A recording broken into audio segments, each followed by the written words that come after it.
Hi friends, welcome back to my channel Modern Tamilachi. எல்லாரும் சூப்பரா இருக்கீங்க அப்படினு நம்புறேன். இன்னைக்கு வந்து ஒரு இன்ட்ரஸ்டிங்கான vlog தான் பார்க்க போறீங்க. என்னோட 1 week routine தான் இது கூட ஷேர் பண்ணிருக்கேன். ஒரு வாரமா எடுத்த vlog வந்து எனக்கு எடிட் பண்றதுக்கான டைமிங் வந்து சுத்தமா கிடைக்கல. எல்லாருக்குமே ரொம்ப சாரி. ஸோ காலையிலே பார்த்தீங்கன்னா எனக்கு ஏர்லியராக எழுந்திரிச்சிட்டேன். அம்மா அப்பா தங்கச்சி எல்லாருமே வராங்க நம்ம வீட்டுக்கு. எனக்கு கொஞ்சம் ரெஸ்ட் கொடுக்கணும் அப்படிங்கிறதுக்காக தான் வீட்டுக்கு முக்கியமாக வராங்க. கொஞ்சம் வந்து வீட்டு வேலைகளை குக்கிங் வேலைகளெல்லாம் நம்ம பார்த்துக்கிட்டோம் அப்படின்னா மற்ற பிஸ்னஸ் வேலைகளை நான் பார்த்துக்குவேன், கொஞ்சம் ஹெல்ப்ஃபுல்லாக இருக்கும் அப்படிங்கிறதுக்காக பார்க்குறதுக்கு வராங்க.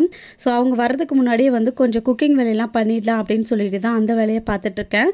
பருப்பு சாதம் காலையிலே வச்சு ரெடி பண்ணி சஷுவோட லஞ்ச் பாக்ஸ்க்கு கொடுத்து அனுப்பிச்சிட்டேன். அதுக்கப்புறமா ரெஃப்ரெஷ் ஆகிட்டு காய் போட்டு சாம்பார்லாம் வச்சிடலாம் அப்படின்னு சொல்லிட்டு சாம்பாருக்கு தேவையான காய்கறி கட் பண்ணுறேன். முருங்கைக்காய், வெண்பூசணி இது ரெண்டும் மட்டும் போட்டு சாம்பார் இன்னைக்கு ரெடி பண்ண போகிறேன். அம்மாவுக்கு வந்து பூசணிக்காய் ரொம்ப பிடிக்கும்.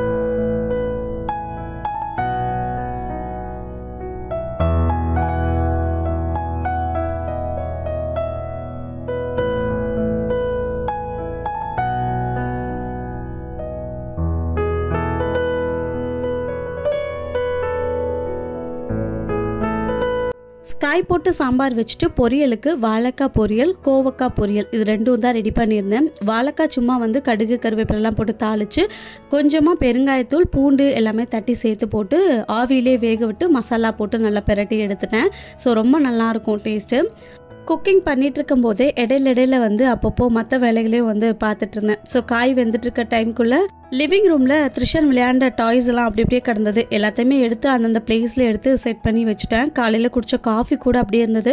எல்லாத்தையுமே எடுத்து வச்சுட்டு கொஞ்சம் க்ளீனிங் ஒர்க்கை பண்ணிட்டேன். காலையில் சஷோ ஸ்கூல் போகிற டைம்லேயே வந்து சாம்பார் வச்சுட்டு வாழைக்காய் பொரியல் மட்டும் பண்ணிட்டேன். அம்மா அப்பா எல்லாருமே வர டைமில் மட்டும் இந்த கோவக்காய் பொரியலும் ரைஸும் வந்து சூடாக வச்சுட்டேன். நல்லா மொறுன்னு கோவக்காய் ஃப்ரை ரெடி பண்ணியிருந்தேன்.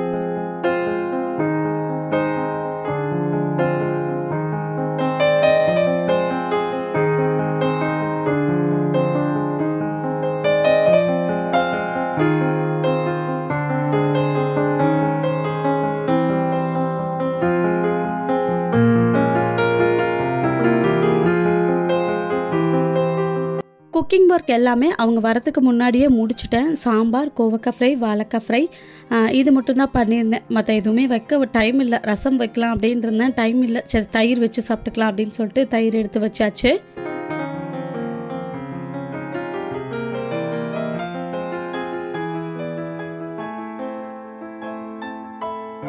ஒரு வழியாக எல்லாருமே சாப்பிட்டு முடிச்சதுக்கப்புறமா த்ரிஷன் குட்டிக்கு 7th month ஃபோட்டோ ஷூட் எடுக்காமலே இருந்தது. ஃபைனலாக தான் லாஸ்ட் டேல எடுக்க ஸ்டார்ட் பண்ணேன். ஒரு வழியாக வந்து இன்றைக்கி வந்து எடுத்துட்டேன். அம்மா அப்பா வரத்துக்கு முன்னாடியே எடுத்து முடிச்சிடணும் அப்படின்னு தான் நினச்சிட்டு இருந்தேன். பட் த்ரிஷன் பேபி வந்து தூங்கிட்டு இருந்தான். சரி தூங்கட்டும் அப்படின்னு சொல்லிட்டு விட்டுட்டேன். அம்மா அப்பா எல்லாருமே வந்ததுக்கப்புறமா அவங்களும் எனக்கு வந்து ஹெல்ப் பண்ணாங்க. காலையிலேருந்து பார்த்தீங்கன்னா என்ன ஃபோட்டோ ஷூட் தீம் பண்ணலாம் அப்படின்னு சொல்லிட்டு அந்த ஒரு மைண்ட்லேயே ஓடிட்டே தான் இருந்தது. கொஞ்சம் பரபரப்பாக தான் இருந்தது அன்றைக்கி நாள் ஃபுல்லாமே. ஏன்னா முன்னாடியே எப்போவுமே ஃபோட்டோ ஷூட் பண்ணுறோம் அப்படின்னா எல்லாமே டிசைட் பண்ணிடுவேன் என்ன பண்ணணும் அப்படிங்கிறத.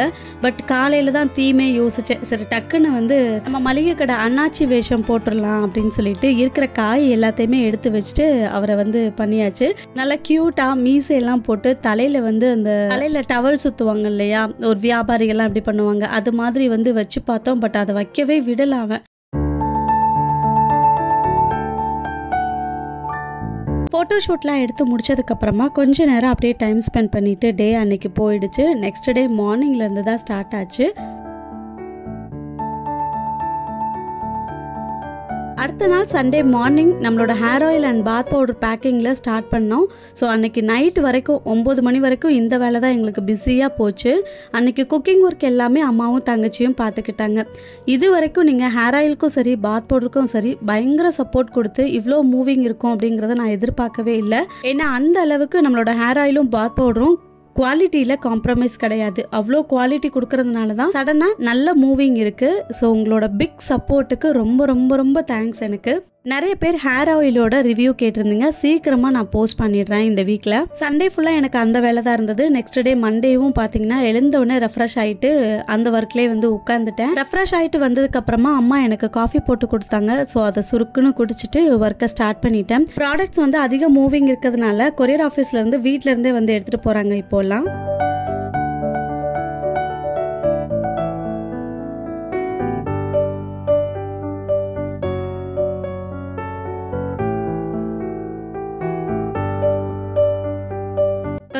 ஈவினிங்க்கு முன்னாடியே முடிச்சுட்டு ஈவினிங் போல் கொஞ்சம் ரிலாக்ஸ்டாக வேலையெல்லாம் பார்க்கலாம் அப்படின்ட்டு மற்ற வேலையை ஸ்டார்ட் பண்ணிட்டேன். வெளியில் இருக்கிற சிட் அவுட்லாம் பார்த்தீங்கன்னா கொஞ்சம் அழுக்காக இருந்தது. ஸோ எல்லாத்தையுமே நல்லா க்ளீன் பண்ணிவிட்டு மாப் போட்டு விட்டுலாம் அப்படின்னு சொல்லிட்டு அந்த வேலையை தான் பார்த்துட்ருக்கேன். குட்டீஸ் ஒரு பக்கம் அந்த பக்கம் பைக் ஓட்டி விளையாடிட்டு இருந்தாங்க.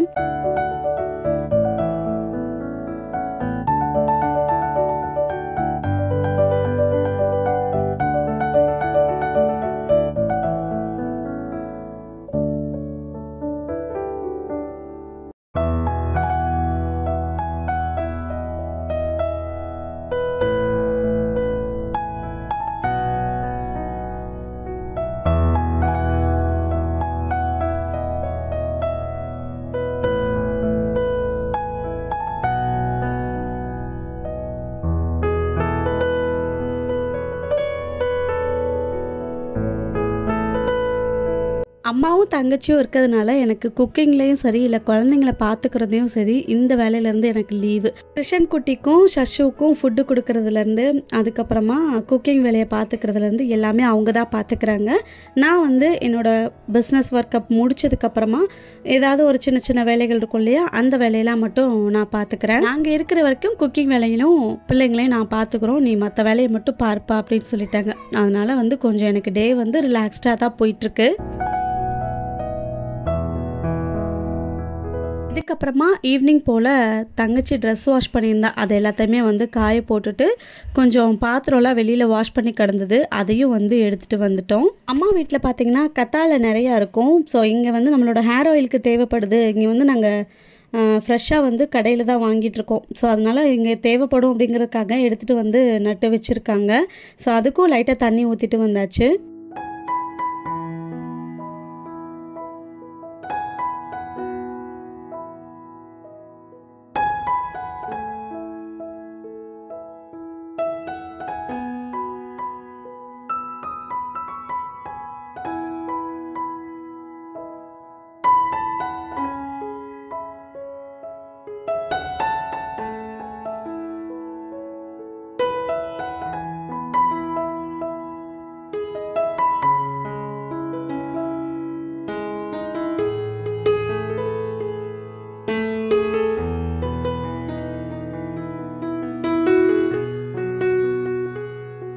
இனி இதுக்கப்புறமா ஃபேமிலி டைம். ஹஸ்பண்ட் வந்து கொரியர் ஈவினிங்க்கு மேலே வந்ததெல்லாம் போய் அவங்களே போட்டுட்டு வந்துட்டாங்க. இதுக்கப்புறம் பார்த்திங்கன்னா குழந்தைங்களோட டைம் ஸ்பெண்ட் பண்ணி அப்படியே தான் போச்சு.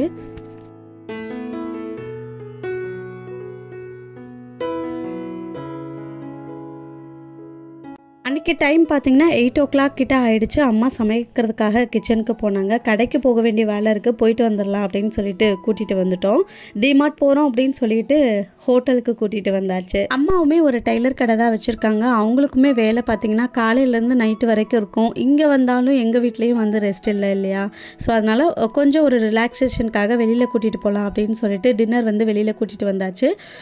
மந்தி பிரியாணி இருக்கும் இல்லையா, ஸோ அங்கே தான் ஸ்ட்ரீட் அரேபியா அப்படின்னு சொல்லிட்டு அங்கே தான் வந்திருந்தோம். நிறைய பேர் லொக்கேஷன் கேட்டிருந்தீங்க. இது வந்து போத்தனூர் ரோட்டில் தான் இருக்குது. ஃபேமிலியோடு உட்காந்து சாப்பிட்றதுக்கு ஒரு நல்ல ரிலாக்ஸேஷன் ஹோட்டல். நாங்கள் இதுக்கு முன்னாடியே ஒரு 2 டைம் இந்த ஹோட்டலுக்கு வந்திருக்கோம். கொஞ்சம் மைண்ட் பீஸ்ஃபுல்லாக இருக்கும் இங்கே வந்தால்.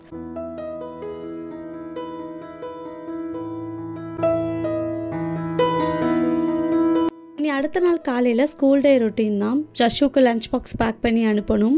ஃபஸ்ட்டு வந்து ஸ்வீட் கார்ன் வேக வச்சிடலாம் அப்படின்னு சொல்லிட்டு ஸ்வீட் கார்ன் தான் எடுத்துகிட்ருக்கேன். ஸ்டீம் பண்ணி பாதியை ஷஷுவோட ஸ்நாக்ஸ் பாக்ஸுக்கும் மீதியை வந்து பாப்பா நக்ஷத்ராவுக்கும் கொடுக்கலாம் அப்படின்னு சொல்லிட்டு தான் பிளான் பண்ணி கட் பண்ணிகிட்ருக்கேன்.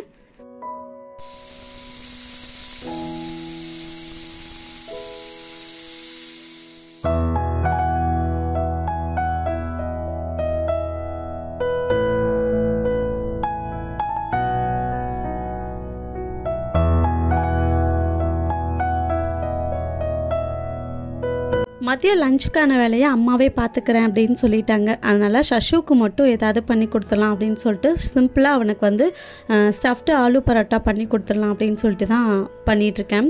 ஸோ இதோட ரெசிபி நான் ஆல்ரெடி ஷேர் பண்ணியிருக்கேன், ஆனாலும் இந்த வீடியோலேயும் பார்க்கலாம்.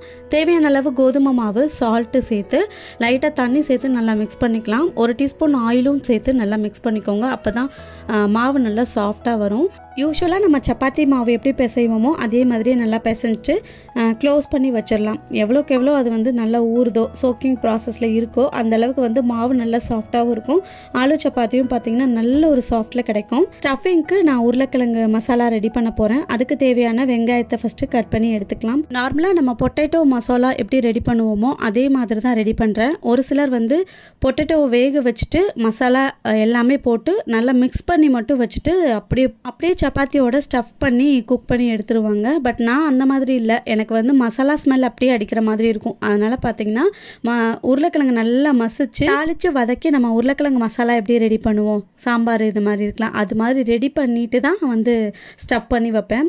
இப்போ அடுப்பில் ஒரு கடாய் வச்சுருக்கேன். தேவையான அளவு ஆயில் சேர்த்துட்டு கடுகு, கொஞ்சமாக கருவேப்பிலை, பெருங்காயத்தூள், அப்புறம் கொஞ்சோன்னு 2 பல் பூண்டு வந்து தட்டி சேர்த்துட்டு வெங்காயத்தையும் சேர்த்துருக்கேன். இந்த வெங்காயம் நல்லா வதங்கினதுக்கப்புறமா நம்ம பாயில் பண்ணி மசிச்சு வச்சுருக்க இந்த உருளைக்கிழங்கையும் சேர்த்து நல்லா மிக்ஸ் பண்ணிக்கிறேன். இதுக்கு மசாலா வந்து உங்களுக்கு எது வேணுமோ நீங்கள் சேர்த்துக்கலாம். நான் வந்து கொஞ்சமாக சிக்கன் மசாலா, கரம் மசாலா இது எல்லாமே சேர்த்து நல்லா மிக்ஸ் பண்ணியிருக்கேன். ஸ்டஃபிங் நம்ம எந்த அளவுக்கு டேஸ்ட்டாக பண்ணுறோமோ அந்த அளவுக்கு அந்த ஆலு சப்பாத்தியோட டேஸ்ட் வந்து சூப்பராக அல்டிமேட்டாக இருக்கும். உருளைக்கிழங்கு நல்லா வதக்கி எடுத்ததுக்கப்புறமா சஷுக்கு டைம் ஆயிடுச்சு. அதனால டக்குன்னு ஸ்டஃபிங் வச்சு பண்ணி அவனுக்கு மட்டும் அனுப்பிச்சுட்டேன், ஒரு 2 சப்பாத்தி மட்டும். சஷுக்கு ஆலு சப்பாத்தின்னா அவ்வளோ பிடிக்கும். ஸோ அதனால் பார்த்தீங்கன்னா அவனுக்கு 3 வேளைக்கும் வச்சு கொடுத்தாலும் சாப்பிடுவான். அதனால லஞ்சுக்கு வந்து இதுதான் இன்றைக்கி ஸ்பெஷல் அவருக்கு. இனி இதுக்கப்புறம் பார்த்தீங்கன்னா சப்பாத்தி அம்மா, அப்பா, தங்கச்சி எல்லாருக்குமே வந்து ரெடி பண்ணி கொடுத்துட்டேன். அம்மா வந்து நார்மல் சப்பாத்தி சாப்பிடுவாங்க. பட் இந்த மாதிரி ஸ்டஃப் பண்ணிலாம் எடுத்து சாப்பிட்ற அளவுக்கு அவங்களுக்கு டைம் இருக்காது. நானும் இங்கே வரப்போ அவங்களுக்கு வந்து டிஃப்ரெண்ட்டாக ஏதாவது ரெடி பண்ணி கொடுக்கணும் அப்படின்னு நினைப்பேன். எனக்கு ஒர்க்கே வந்து சரியாக போயிடும். ஆனாலும் எனக்கு கிடைச்ச டைமிங்கில் அவங்களுக்கு ஒரு சிலது வந்து ட்ரை பண்ணி கொடுத்தேன். ரொம்ப லைக் பண்ணி சாப்பிட்டாங்க.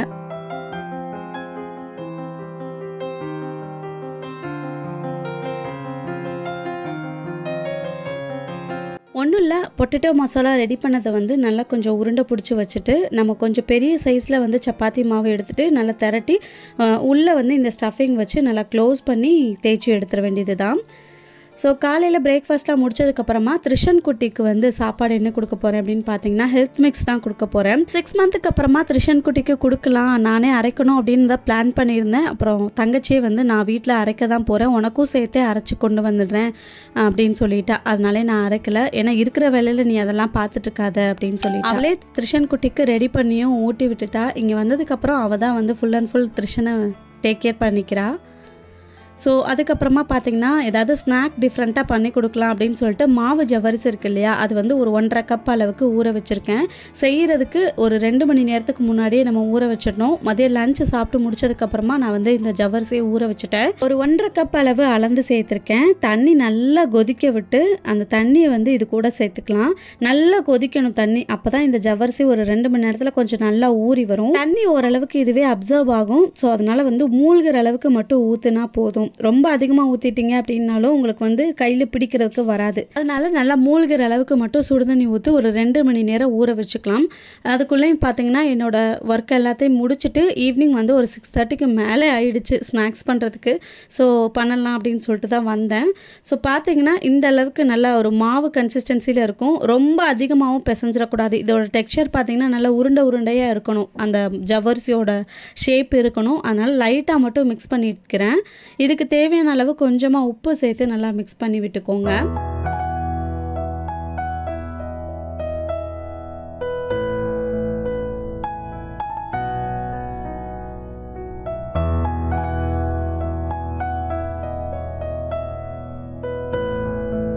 நம்ம மடக்கு கொழுக்கட்டைலாம் செய்வோம் இல்லையா, உள்ள பூரணம் வச்சு, இன்றைக்கி வந்து தேங்காய் பூரணம் வச்சு தான் பண்ண போகிறேன். கொஞ்சம் டிஃப்ரெண்ட்டாக வந்து ரசகுல்லா, குலோப் ஜாமுன் மாதிரியும் கொஞ்சம் இருக்கும். அது ஒரு டேஸ்ட்டாக டிஃப்ரெண்ட்டாக சூப்பராக இருக்கும்.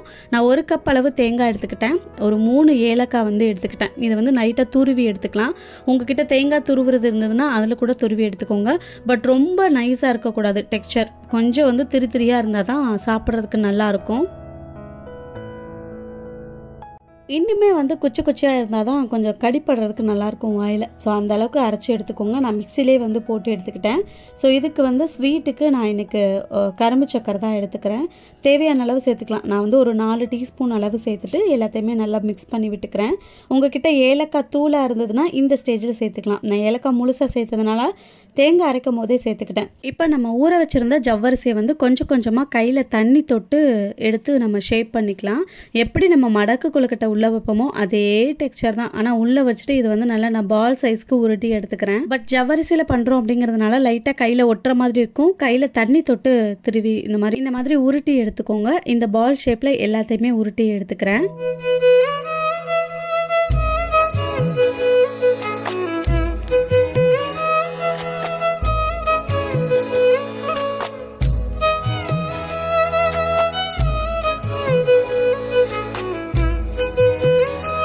எல்லா பால்ஸ்லேயும் பூரணம் வச்சுட்டு இட்லி பாத்திரத்தில் தான் நான் ஸ்டீம் பண்ணி எடுக்க போகிறேன்.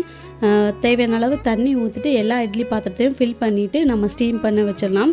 ரொம்ப நேரம் குக் பண்ணணும் அப்படின்னா இல்லை. இது ஆல்ரெடி ஜவ்வரிசி 2 மணி நேரம் சுடு தண்ணியிலே நல்லா பாயில் ஆகிடுச்சுல. இது வந்து ஒரு 5 மினிட்ஸ் மட்டும் வேக விட்டு அடுப்பை ஆஃப் பண்ணி எடுத்துட்டா போதும், சூப்பராக ரெடி ஆயிரும். அடுத்து இந்த பக்கமாக ஒரு பாத்திரத்தில் வந்து நம்ம 1.5 கப் அளவு சுகர் எடுத்துகிட்டு 1 கப் அளவு நான் தண்ணி சேர்த்துருக்கேன். இது நல்லா கொஞ்சம் கரைஞ்சி வரட்டும். நம்ம எப்படி குலோப் ஜாமுனுக்கு வந்து பாகு காய்ச்சுவோமோ அதே மாதிரி தான் லைட்டாக கையில் பிசுபிசுப்பு தன்மை வந்ததுக்கப்புறமா அடுப்பை ஆஃப் பண்ணிக்கலாம், சுகர் நல்லா கரைஞ்சதுக்கப்புறம். ஸோ இதுக்கப்புறமா வந்து நம்ம பாயில் பண்ணி வச்சுருக்கிற இந்த பால்ஸை சுகர் சிரப்பில் போட்டு எடுத்துட்டோம் அப்படின்னா சூப்பராக ரெடி ஆயிரும். குட்டீஸ் வந்து லைக் பண்ணி சாப்பிடுவாங்க. அந்த அளவுக்கு டேஸ்ட்டு சூப்பராக இருக்கும். ஒரு டைம் மஸ்ட்டு ட்ரை பண்ணி பாருங்கள். அந்த அளவுக்கு சூப்பர் டேஸ்ட்டில் இருக்கும். நான் இது கிட்டத்தட்ட சாப்பிட போகையில் மணி பார்த்திங்கன்னா ஒரு 7:30 இருக்கும். வீட்டில் எல்லாருமே இதை சாப்பிட்டுட்டு டின்னர் கூட சரியாக சாப்பிடல. அந்த அளவுக்கு வந்து எல்லாருமே நல்லா சாப்பிட்டாங்க. ஸ்டீம் பாத்திரத்துலேருந்து சூடாக இருக்கும் போதே எடுத்து இந்த ஜீராவில் போட்டுட்டேன். நல்லாவே சூப்பராக ரெடி ஆகிடுச்சு. ஒரு 5 மினிட்ஸ் மட்டும் விட்டுட்டு அதுக்கப்புறமா எல்லாருக்குமே பவுலில் போட்டு கொடுத்துட்டேன். எல்லாருமே சூப்பராக இருக்குது அப்படின்னு சொல்லியிருந்தாங்க. நீங்களும் இதே மெத்தடில் ட்ரை பண்ணிவிட்டு டேஸ்ட் எப்படி இருந்தது அப்படின்னு நெக்ஸ்ட் வீடியோவில் ஷேர் பண்ணிடுங்க.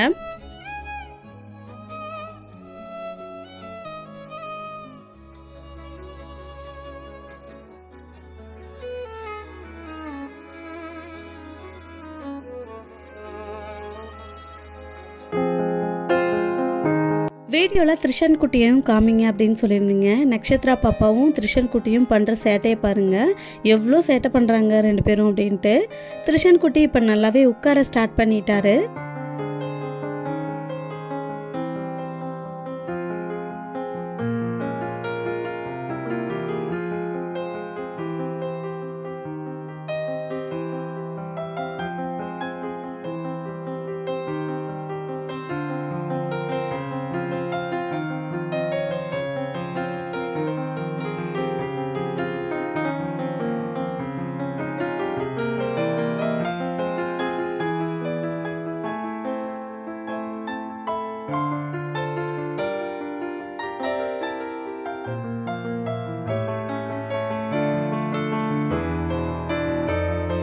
இன்றைக்கி வீடியோ உங்கள் எல்லாருக்குமே நல்ல ஒரு என்டர்டெயின்மெண்ட்டாக இருந்திருக்கும் அப்படின்னு நினைக்கிறேன். வீடியோ பிடிச்சிருந்ததுன்னா வீடியோக்கு ஒரு லைக் கொடுத்துட்டு சேனலை மறக்காமல் சப்ஸ்கிரைப் பண்ணிக்கோங்க. இன்னொரு வீடியோவில் மீட் பண்ணலாம். தேங்க்யூ.